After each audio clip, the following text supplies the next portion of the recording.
voter ID laws.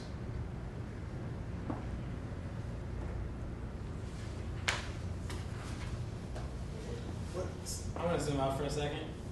Is that okay?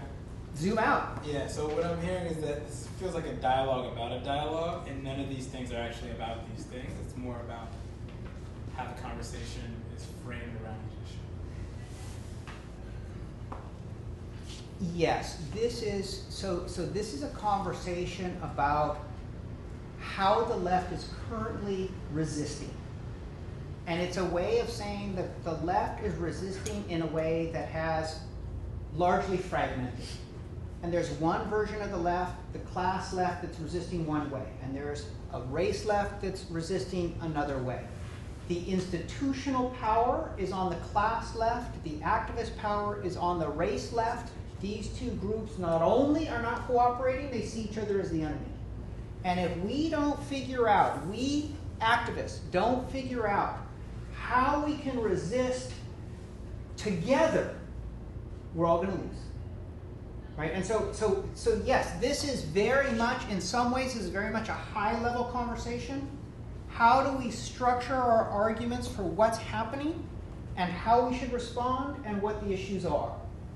And how should we, and in particular, how should we talk about what's happening in our country in a way that unifies, that fuses race and class?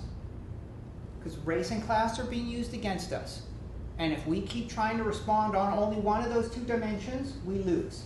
We've got to fuse them too. So how do we do that? And that's precisely the conversation we're having. Yeah, and and all I'm doing is I'm throwing up all of these different examples. And what I want to try and show is some of these look like race left arguments. Some of them look like class left arguments.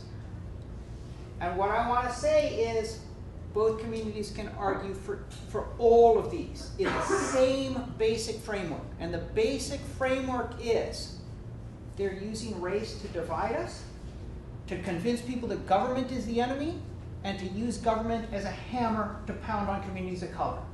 And if that's what's happening, then we organize to resist those practices.